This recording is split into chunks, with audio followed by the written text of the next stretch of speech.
Ok, muchachos. Ahora sí, doctor, se cortó hace rato de nuevo. Sí, otra vez, sí. Voy a revisar esa parte. Vamos a la última parte del día de hoy, muchachos. Ah, dame un cachito. Esta es. Ahí está. Ok. ¿Cómo evaluamos la reforma agraria? Ok, vamos a ver cuatro aspectos fundamentales. Reforma agraria y modernización de la agricultura, los objetivos de la reforma agraria, la ejecución de la reforma agraria en sus diferentes aspectos y consecuencias de la reforma agraria en las regiones de los altiplanos, los valles y el oriente boliviano. ¿Ok? Entonces, para clarificar los objetivos que perseguía la reforma agraria, nos vamos a remitir a lo que eran los discursos emitidos por los propios protagonistas. Estamos hablando de el presidente Víctor Paz Estenssoro y el vicepresidente Hernán Siles Suazo, dos grandes actores de la historia nacional. Uno de los objetivos era la liquidación del latifundio, abolición de la servidumbre, dotación de tierra a quienes la trabajan, es decir, a la gente campesina. Y el segundo aspecto más importante de la reforma agraria era el aumento, la tecnificación, la mejora y el abaratamiento de la producción agropecuaria. Es lo que señalan los diferentes actores de la reforma agraria.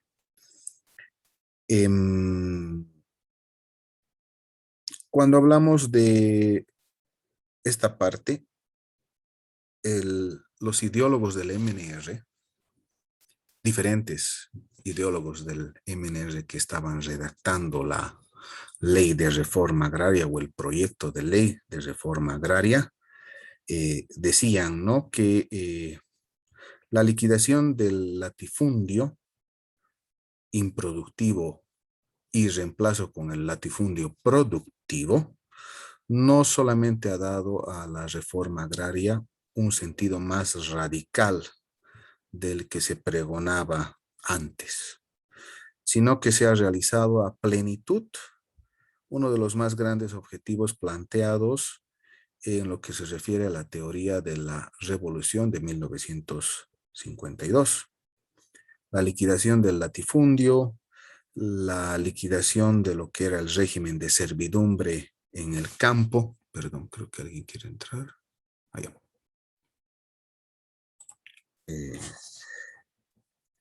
Trajo consigo la liberación de las diferentes fuerzas productivas del país, lo cual permitió realizar el segundo objetivo fundamental de la reforma, que era el incremento de la producción. Estamos hablando, ojo, de la producción de la empresa agrícola, que era el objetivo principal, ¿cierto? No del solar campesino, ni de la pequeña propiedad, ni la comunidad indígena o la mediana propiedad. La empresa agrícola era la que tenía que generar más recursos dentro de lo que era la producción agropecuaria en el país. Okay, para entrar a este aspecto de lo que era la modernización de la agricultura y lo que era el despegue capitalista del mismo, era imprescindible realizarse la reforma agraria. Liquidación del latifundio, expropiación de los terratenientes, abolición de la servidumbre, y tenían que darle a los campesinos un título privado de propiedad sobre la tierra.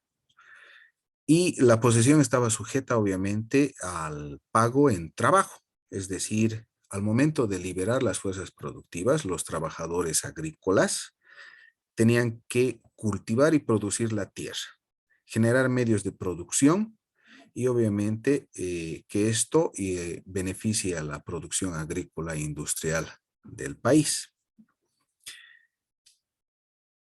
Se esperaba tres consecuencias inmediatas de la reforma agraria. La producción agrícola debería adquirir un carácter mercantil o comercial, no para el autoconsumo. Es decir, que el campesino tenía que cultivar la tierra, una vez que cultive, cosechar y vender su producto para que le genere recursos para su subsistencia. La producción debería diversificarse conforme a un plan que tenía el gobierno de especialización regional de cultivos para abastecer mejor a las necesidades del mercado y consumo nacional. Es decir, se tenía que ver cuáles eran las áreas en las cuales determinados productos o determinados productos tenían que ser cultivados y procederse al abastecer a los diferentes mercados del país, ¿cierto? El desarrollo de la agricultura mercantil y agropecuaria debería contribuir a la creación y fomento del mercado interno mediante el intercambio entre regiones de productos, la demanda de productos manufacturados y fabriles, el empleo de diferentes medios técnicos en las actividades rurales, la formación de agroindustrias y la utilización más efectiva de una fuerza de trabajo. Esos eran las tres consecuencias esperadas por la reforma agraria.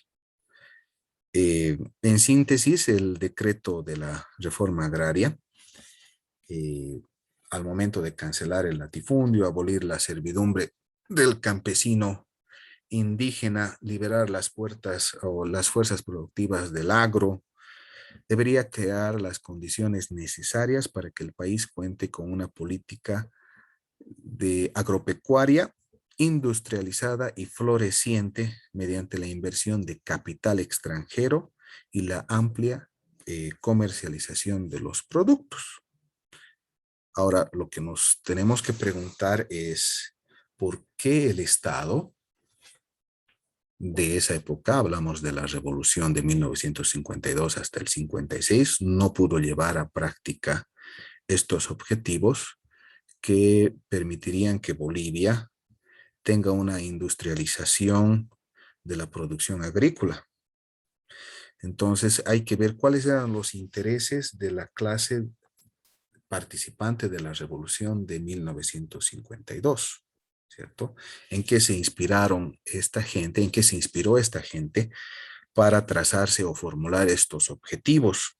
¿Cuál era el grado de conocimiento que tenía de la realidad nacional para que se implemente este nuevo modelo agropecuario, ¿cierto?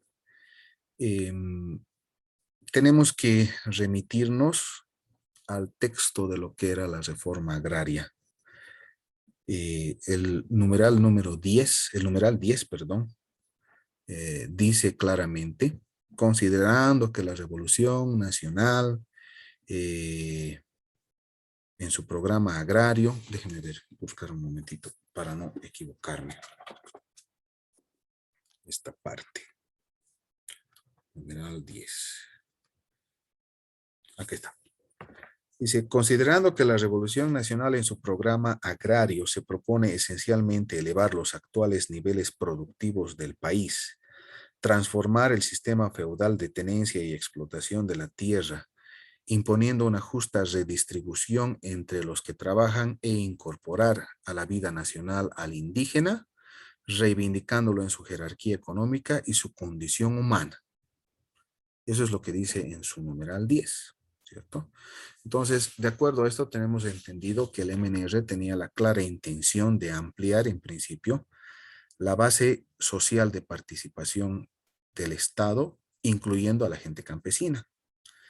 Además, habría que integrar a esta gente campesina dentro de lo que era el régimen de producción, es decir, transformar al campesino en productor y en consumidor.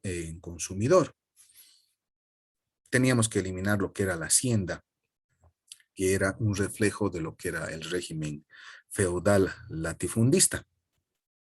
Teníamos que integrar a los indios, volviéndolos campesinos, miembros de unidades productivas y plenamente consumidores.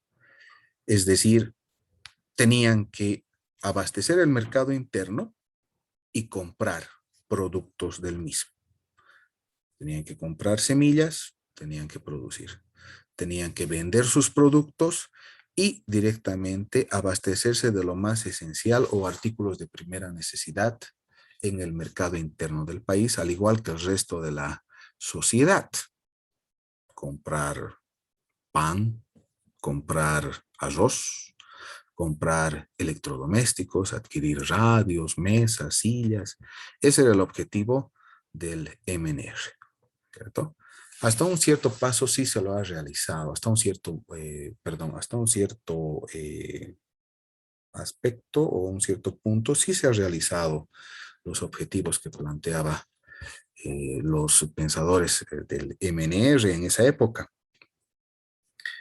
Pero hay que ver también el carácter que tenía la gente campesina en esa época, ¿no? La gente campesina todavía era renuente a formar parte de lo que era la modernización de la ciudad en el campo o el traer tecnología de la ciudad al campo, ¿cierto? No se olviden que cuando hablamos de 1952, no existía todavía ni la electricidad en el campo, ¿cierto? Entonces, el pretender, por ejemplo, que la gente campesina compre electrodomésticos para llevar a su casa, prácticamente era algo ilógico porque no tenían electricidad para hacer funcionar esos electrodomésticos, ¿cierto? Esos aparatos electrónicos. Entonces, fue un error que cometieron los pensadores del MNR en esa temporada de no estudiar o quizás no tener el tiempo suficiente y por la presión de la gente campesina para que se promulgue de una vez la reforma agraria, para analizar cuál era la realidad social que vivía la gente campesina en esa temporada. No nos olvidemos también que Estados Unidos fue el principal impulsor de la reforma agraria en el país, ¿cierto? Es más prácticamente nos dieron los lineamientos para que nosotros hagamos la reforma agraria junto con el apoyo que tenía Víctor Paz Estenssoro en ese momento, ¿cierto?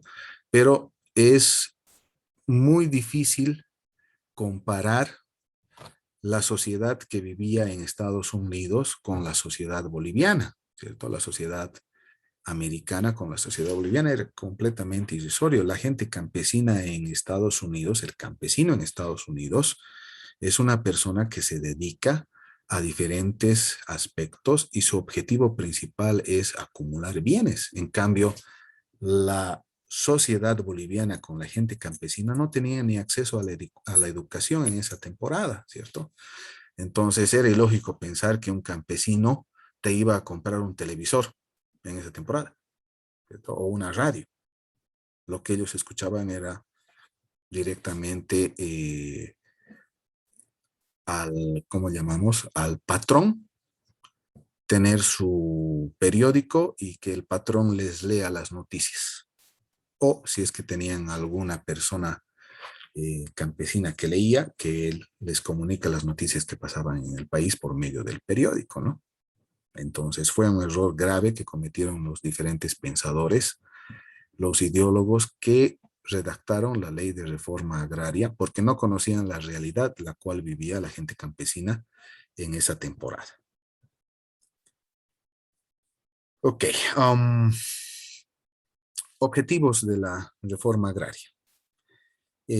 La ley de reforma agraria textualmente dentro de sus objetivos indica, uno, proporcionar tierra de labranza a los campesinos que no la poseen o que la poseen muy escasa, siempre que la trabajen, expropiando para ello de los latifundistas que las detentan con exceso y disfrutan de una renta absoluta no proveniente de su trabajo personal en el campo, ¿cierto? El segundo objetivo de la ley de reforma agraria dice restituir a las comunidades indígenas las tierras que les fueron usurpadas y cooperar con la modernización de sus cultivos, respetando y aprovechando en lo posible las tradiciones colectivas. Tercer objetivo, liberar a los campesinos de su condición de siervos, proscribiendo los servicios y obligaciones personales gratuitos. Cuarto objetivo, estimular la mayor productividad y comercialización de la industria agropecuaria, facilitando la inversión de nuevos capitales, respetando a los agricultores pequeños y medianos, fomentando el cooperativismo agrario, prestando ayuda técnica y abriendo posibilidades de crédito, ¿no? Entonces, plasmado en papel, la reforma agraria era el boom del momento, ¿cierto? Eso indicó o nos dio a lugar de que Bolivia sea uno de los países más avanzados en lo que se refiere a la promulgación de leyes que favorezcan a la producción agropecuaria dentro de lo que era Latinoamérica y por no decir, obviamente, el mundo. Pero siempre existe el pero, ¿no? Tenemos el objetivo quinto, que dice, ¿no? Conservar los recursos naturales del territorio, adoptando las medidas técnicas y científicas indispensables. Y el último era promover corrientes de migración interna de la población rural, ahora excesivamente concentrada en la zona interandina, con objeto de obtener una racional distribución humana, afirmando la unidad nacional y vertebrar económicamente el oriente con el occidente del territorio boliviano. Esos 3, 4, 5 objetivos fueron los que se planteó la reforma agraria. Lastimosamente, a través de los años, los únicos que fueron favorecidos con la reforma agraria fueron las personas que tenían empresas agrícolas. Es decir, fueron dotados con tierras, fueron dotados con créditos internacionales y mayormente se encontraban en Santa Cruz y Beni, ¿cierto? Mayormente Santa Cruz en realidad, ¿cierto? Toda la región de los llanos, el oriente boliviano, fue objeto de una migración, pero increíble en los años de la revolución de 1952. Ahí prácticamente se empezó a ver el tema de los términos discriminatorios, collas, cambas en Santa Cruz, ¿cierto? Los cambas discriminaban a los collas directamente. Pero no se ubican que la gente que fue a repoblar Santa Cruz, porque Santa Cruz era un territorio prácticamente con la menor población de Bolivia, era la misma gente de La Paz, de Cochabamba, que se fue a vivir a Santa Cruz y adoptó todas las tradiciones y diferentes aspectos de la cultura camba que denominamos ahora, y que discriminó a la propia gente campesina que estaba migrando al departamento de Santa Cruz, ¿cierto? Entonces, cuando nos dicen, por ejemplo, estos collas, o sea, no se dan cuenta que ellos son descendientes de collas, o sea, no son cambas netos, ¿no? Porque el camba neto no existe, prácticamente. Si no fuera por la migración que hubo en la Revolución del 52, Santa Cruz ahorita no estuviera dentro del desarrollo económico, tecnológico y agropecuario que tiene, prácticamente. ¿Ustedes qué opinan de ese aspecto?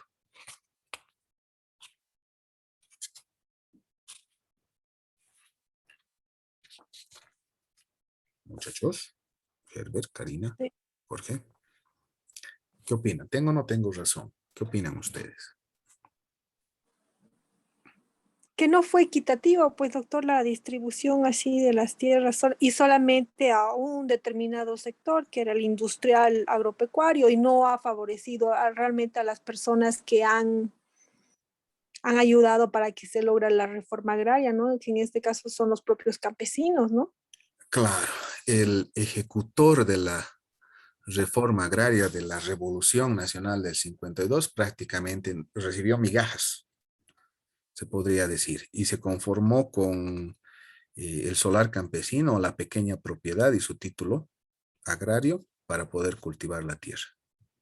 Y no se dio cuenta que obviamente si se organizaba podía recibir mucho más, dado el caso, por ejemplo, de la propiedad agraria cooperativa, ¿cierto?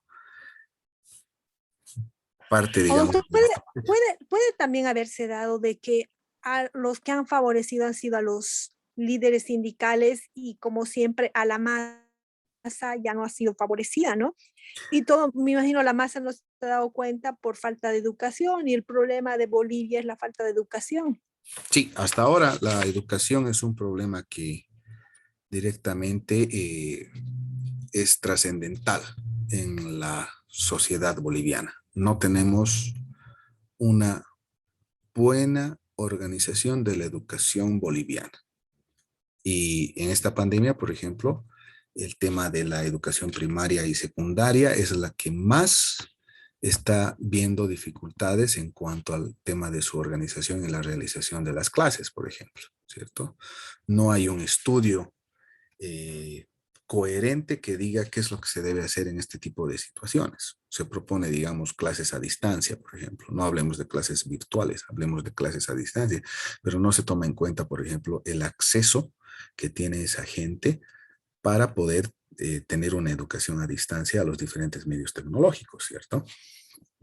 Entonces sucedió lo mismo con la reforma agraria. Entonces, en diferentes épocas se va notando que aquellas personas que redactan los diferentes proyectos de ley no conocen a fondo la realidad que se vive para poder formular esos proyectos. Y es lo que se da ahora, ¿no? Hablemos de diferentes áreas, penal, civil, el área de educación, el área social, el área minera. No conocen prácticamente lo que es la realidad de esas diferentes estructuras sociales que existen en el país para formular las leyes correspondientes. Ok, ya casi a lo último, muchachos, hablemos de cómo se ejecutó la reforma agraria. Entonces, si se fijan, teníamos el solar campesino. ¿Qué era el solar campesino? Eh, Está definido por la ley de reforma agraria como que tiene una función de residencia rural, siendo insuficiente para las necesidades de subsistencia para una familia, es decir, una casita, nada más.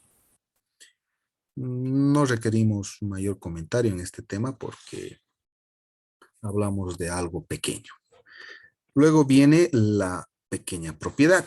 Es la segunda forma de propiedad que se inserta en la reforma agraria y está definido por el artículo 7 de la ley de reforma agraria que dice: la pequeña propiedad es la que se trabaja personalmente por el campesino y sus familiares, de tal manera que su producción le permita satisfacer racionalmente sus necesidades. El trabajo personal del campesino no excluye el concurso de colaboradores eventuales para determinadas faenas. ¿Ok? Antes de la reforma agraria no existía la pequeña propiedad, ¿cierto? El pequeño propietario indígena no existía, ¿cierto? O quizás en algunas regiones del país, generalmente hablamos de gente campesina que residía en ciudades y se dedicaba a todo menos la agricultura, era lo que se conocía como el pequeño propietario indígena.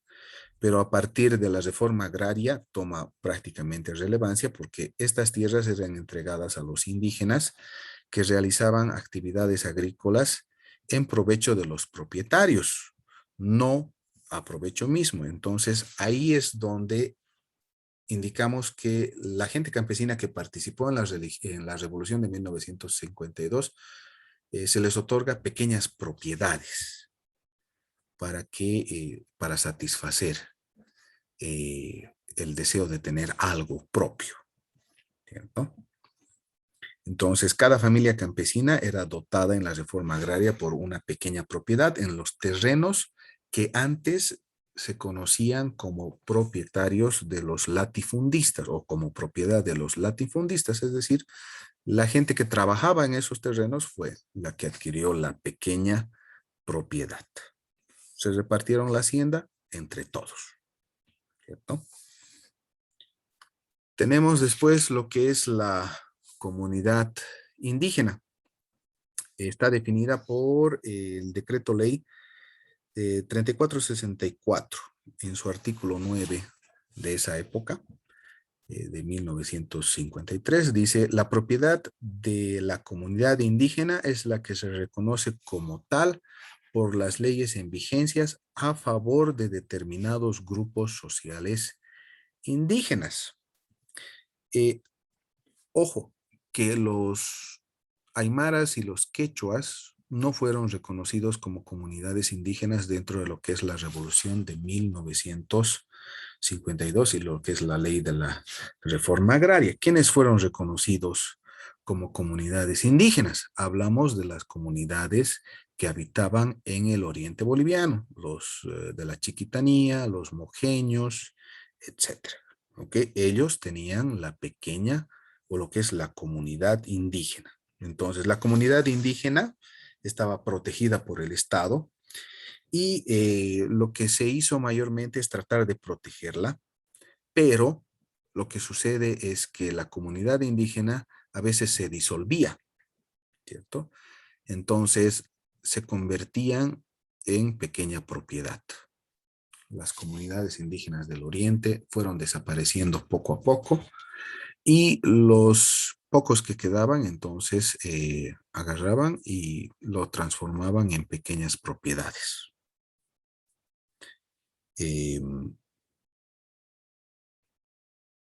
No hay mucho que comentar en este aspecto, pero mayormente la gente que vive en el Oriente es la que fue testigo de la disolución de muchas comunidades indígenas en lo que se refiere el Oriente boliviano.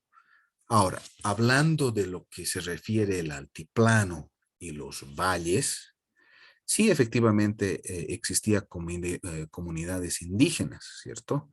Por ejemplo, hablamos en Oruro de los Urus, ¿cierto? Hablamos también acá en Cochabamba, por ejemplo, las personas que habitaban en las provincias de Bolívar, Arque, Ayopaya, en todo lo que se refiere el tema de casi el lado yendo hacia La Paz, Oruro, ¿cierto? Pero no fueron reconocidos en lo que era la ley de reforma agraria. ¿Okay? Entonces, podemos decir prácticamente eso de lo que es la comunidad indígena. Luego tenemos la mediana propiedad. ¿Qué era la mediana propiedad? La propiedad mediana es la que teniendo una extensión mayor que la clasificada como pequeña y que sin tener las características de empresa agrícola capitalista, se explota con el concurso de los trabajadores asalariados o empleando medios técnicos, mecanismos de tal manera que el volumen principal de su producción se destine al mercado. Todas estas propiedades están enumeradas en el artículo 8 de la Ley de Reforma Agraria, ¿cierto? Entonces, la mediana propiedad estaba al medio de lo que era la empresa agrícola capitalista y la pequeña propiedad, ¿cierto? Hablamos de diferentes personas que se agruparon entre sí para poder llegar de pequeña propiedad a mediana propiedad y tratar de acceder a algún crédito agropecuario que se llamaba antes, los famosos créditos agropecuarios para acceder a diferentes a medios tecnológicos para mejorar la producción agrícola que tenían. Denme un minutito, acaba de salirme el anuncio. Sí, justo vamos a terminar en los 10 minutos que nos falta. Ok, entonces, eh, la mediana propiedad es eso. No había muchas medianas propiedades en el país importantes que nombrar. Pasamos a lo que es la empresa agrícola. Entonces, ¿qué es la empresa agrícola? Según el decreto 3464, nos indica el artículo 11 específicamente, nos dice que la empresa agrícola se caracteriza por la inversión de capital suplementario en gran escala, el régimen del trabajo asalariado y el empleo de medios técnicos modernos, excepción de estos últimos en las regiones de topografía accidentada. La determinación circunstanciada de esos factores será objeto de reglamentación especial. Entonces, en este aspecto de la empresa agrícola, estamos hablando de que los propietarios de estas empresas agrícolas tenían acceso a lo que es tecnología para fomentar la producción agropecuaria en estos terrenos. Eran pasibles de tener créditos, empleaban fuerza de trabajo asalariada y obviamente inversión de capital a gran escala. Entonces, hablamos de las diferentes empresas normalmente en el oriente, las empresas arroceras y las empresas azucareras, que eran el boom en esa temporada de la otorgación de créditos agropecuarios en el país. En Cochabamba no hemos tenido empresas agrícolas, tampoco en La Paz. La mayoría de las empresas agrícolas estaban en lo que era Santa Cruz y el Beni, ¿cierto? Más que todo en Santa Cruz. Alguna vez, quizás mucha gente volvió a clasificar la empresa agrícola como los antiguos latifundios, ¿cierto? Pero se diferencian de los latifundios por el tema del uso de la tecnología. Sí, evidentemente existía gente que trabajaba ahí, pero tenía salario. Eso era lo más importante, ¿cierto? Contrataba trabajadores asalariados para poder realizar el trabajo agropecuario que tenía definido al momento de la constitución de la empresa agrícola. Después tenemos la propiedad agraria cooperativa. El artículo 10 del referido decreto nos dice que la propiedad agraria cooperativa es la libre asociación de agricultores pequeños y medianos propietarios, de campesinos favorecidos con la adjudicación de los antiguos latifundios o cualquier otro tipo de cooperativas agrícolas, ¿cierto? Consideramos que este proyecto de modernización de la agricultura prácticamente apostó por la constitución masiva de esta forma de propiedad. O sea, el objetivo de la reforma agraria era conformar la pequeña propiedad, la propiedad agraria cooperativa. Pero, sin embargo, lo que se realizó fue la creación de sindicatos que al final repartían los terrenos o las propiedades dentro de lo que se refiere en pequeñas propiedades o solares campesinos, y no se dio cuenta que al momento de tener acceso a toda esta distribución de tierras podría crear propiedades agrarias cooperativas y ser mucho más beneficiadas incluso que las empresas agrícolas. Durante toda la ejecución de la reforma agraria no existió ninguna propiedad agraria cooperativa dentro del país que haya sido conocida dentro de esta ley. ¿Okay? El último aspecto es la redistribución de tierras. Al momento de que la gente campesina o la gente indígena luchó por sus reivindicaciones en 1952, Los verdaderos trabajadores del campo, los que presuntamente deberían ser favorecidos por la ley de reforma agraria, fueron dotados de tierras de la siguiente manera. El artículo 33 de la reforma agraria nos dice que la mediana propiedad es inafectable. Sin embargo, por vía de excepción, será afectable en las extensiones poseídas por los campesinos, que pasan a propiedad de sus trabajadores sin perjuicio de la dotación de tierras en otras zonas en la extensión de la pequeña propiedad. La mediana propiedad, entonces, era inafectable, ¿cierto?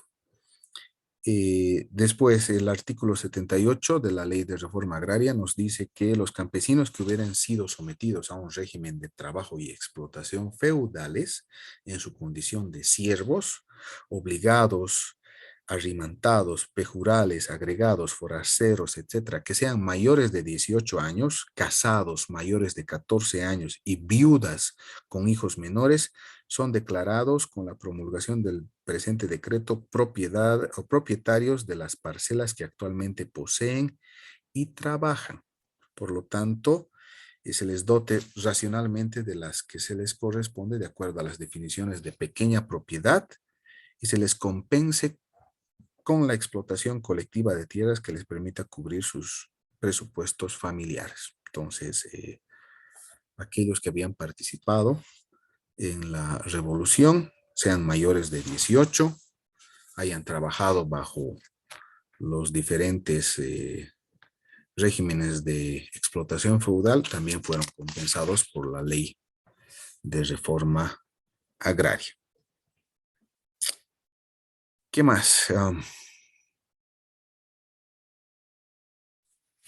Haciendo un resumen de todo lo que era la reforma agraria, lo que podemos decir es que los campesinos indígenas, con la aplicación de la reforma agraria y los diferentes artículos de compensación, como el 33 y el 78 que han sido nombrados, fueron dotados principalmente de tierras, pequeñas propiedades que ya cultivaban y cuyo usufructo les había sido concedido por los patrones en tierras marginales y de segunda calidad. Por otra parte, los latifundios que habían sido respetados, porque existió latifundios que eran respetados, fueron clasificados como empresas agrícolas o reducidos a mediana propiedad, amparados en la ley agraria. Entonces, hay varios patrones.